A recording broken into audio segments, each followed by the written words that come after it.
सभी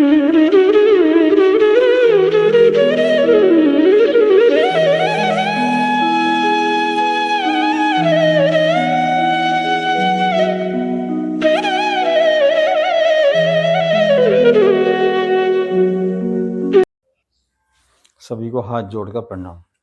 वैदिक ज्योतिष वीडियो में आपका स्वागत करता हूँ। श्रृंखला चल रही थी ज्योतिष ज्ञान की, यानी ज्योतिष कैसे सीखा जाना चाहिए, और उसमें अभी प्राइमरी क्लासेस हैं, प्राइमरी चीज़ें वो हम बता रहे हैं। फिर आस्ते आस्ते फिर आपका एडवांस चलेगा। तो उसमें बात करते हैं भाई भावों की। तो अब तक हम बता चुके हैं कि दूसरे भाव तक क्या देखा जाना चाहिए। आज बात करेंगे तीसरे भाव से क्या देखना चाहिए। तीसरे भाव के कारकत्व। कारकत्व का मतलब होता है कि कार्य, और तीसरे भाव के क्या कार्य हैं और क्या उनसे देखा जाना है, उस विषय में अब चर्चा करते हैं। तो आपने देखा, ये समझिए कि ये लगन है। लगन को बोलते हैं हम प्रथम भाव, और प्रथम से द्वितीय और तृतीय, यानी इस भाव के विषय में हम बात करेंगे कि तीसरे भाव से क्या देखा जाना चाहिए। तो तीसरे भाव से देखा जाता है तो उसमें हम देखते हैं छोटे भाई बहन, किसी के भी छोटे भाई बहन, चाहे आपके हैं किसी के भी हैं, जब आप छोटे भाई बहनों के प्रश्न में कोई भी प्रश्न करेगा आकर के किसी भी ज्योतिषी से या आपसे, तो आपकी जो दृष्टि है वो सीधी तीसरे भाव पे जानी चाहिए। यानी छोटे भाई बहनों के विषय में हमें तीसरे भाव से अवलोकन करना चाहिए कि तीसरे भाव में कौन सी राशि बैठी है, कौन से ग्रह बैठे हैं, और उन पर किस ग्रह की या किस राशि की दृष्टि गई हुई है।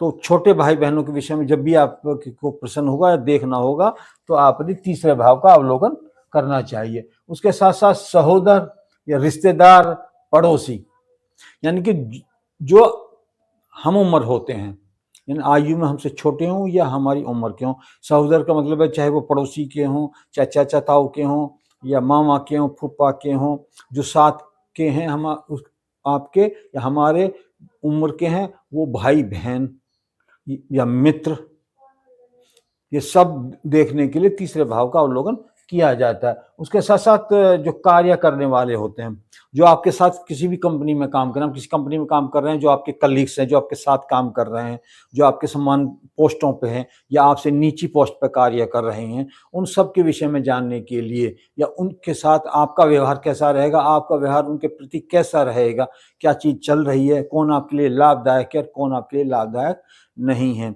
इनकी जो कलीग्स होते हैं, जो साथी होते हैं, जो छोटे होते हैं, वो कोई भी है, उन सब के विषय में जानने के लिए, उन सबके विषय में देखने के लिए कि आपकी कुंडली उनके लिए क्या कहती है, उनको देखने के लिए हमें तीसरे भाव का अवलोकन करना चाहिए। तीसरे भाव के अवलोकन में तीसरे भाव, उसमें बैठी हुई राशि, उसमें कौन सी राशि बैठी हुई है, कौन से ग्रह वहां पर हैं, किस ग्रह की वहां दृष्टि है, और उसका जो स्वामी है वो कहाँ गया है, 6-8-12 में गया है, केंद्र में गया है, त्रिकोण में गया है, वो पृथ्वी तत्व की राशि में है, अग्नि तत्व की राशि में है, या मिश्र राशि में है, किस जगह पे वो गया हुआ है, उससे सब चीज़ों का विश्लेषण करना चाहिए। और तीसरा भाव उसमें मुख्य भूमिका आपका निभाएगा। उसके साथ साथ आप बहादुरी और साहस, किसी की भी विल पावर देखने के लिए, उसकी विल पावर कैसी है, उसकी कार्य करने में उसकी हिम्मत कितनी है, किसी कार्य को कितनी हिम्मत से, कितनी बहादुरी से कर पाएगा। जैसे आपने देखा, जो मिलिट्री में जाने वाले होते हैं, जो फोर्स में जाने वाले होते हैं, जो कठिन कार्य करते हैं, उनकी इतनी क्षमता कितनी है, क्या वो उसको कर पाएगा। तो उन सब चीज़ों को देखने के लिए तीसरे भाव का अवलोकन करना चाहिए। उसके साथ साथ जो पत्र व्यवहार है, पत्र व्यवहार है, लेखन संपादन है, तो जो अखबार में एडिटिंग का कार्य करते हैं, पुस्तक लेखन का कार्य करते हैं, पत्र व्यवहार का काम करते हैं, ईमेल भेजते हैं, या व्हाट्सएप पे बहुत लच्छेदार भाषा का प्रयोग करते हैं या रूढ़ भाषा का प्रयोग करते हैं, यानी लेखन में किसी भी प्रकार से या संपादन में किसी प्रकार का जो शब्दावली का जो प्रयोग होता है, उसकी क्षमता कैसी है, कितनी अच्छी है या कितनी खराब है, उन सबको देखने के लिए तीसरे भाव का अवलोकन करना चाहिए। और जिनका तीसरा भाव अच्छा होता है वो बड़े अच्छे लेखक होते हैं। जितने भी आप लेखक देखेंगे जिनकी बड़ी बड़ी पुस्तकें आई हैं और जो बिक्री में नंबर 1 रही हैं, तो आप उनका देखेंगे तो उनका तीसरा भाव बहुत ही अच्छा होता है। या जो बहुत बहादुरी के काम करते हैं, पहाड़ों पर चढ़ रहे हैं और समुद्र की बड़ी लंबी लंबी यात्राएं करते हैं, समुद्र को पार कर लेते हैं, वो सब तीसरा भाव उनका अच्छा होता है। उसके साथ साथ खेलों में कौन व्यक्ति कैसा रहेगा। इस तरह का प्रश्न आ जाता है कि किसी का भी कि मैं खेलों में नाम कमाऊंगा या नहीं कमाऊंगा, मैं खेल में अपना कैरियर बना सकता हूं या नहीं बना सकता हूं। तो उन सब को देखने के लिए भी तीसरे भाव का अवलोकन करना चाहिए। तो वहीं से पता चलता है कि खेल में उसका प्रदर्शन कैसा रहेगा, अच्छा रहेगा या खराब रहेगा, क्योंकि उसमें भी बहादुरी की आवश्यकता है, विल पावर की आवश्यकता है, धैर्य की आवश्यकता है। ये सब चीज़ देखी जाती है। तो खेलों में कैरियर रहेगा या नहीं रहेगा, खेलों में नाम कमाएगा या नहीं कमाएगा, खेलों से वो अपना कैरियर बना पाएगा या नहीं बना पाएगा। तो वो सब चीज़ देखने के लिए भी किसी की भी पत्रिका तीसरे हाउस का, तीसरे भाव का अवलोकन करना चाहिए। तीसरे भाव के अवलोकन में तीसरे भाव में बैठी हुई राशि, उसमें बैठे हुए ग्रह और उसका जो राशि स्वामी है वो कहाँ पर गया हुआ है, इन सब का अवलोकन करने के बाद में ही किसी निष्कर्ष पर पहुंचना चाहिए।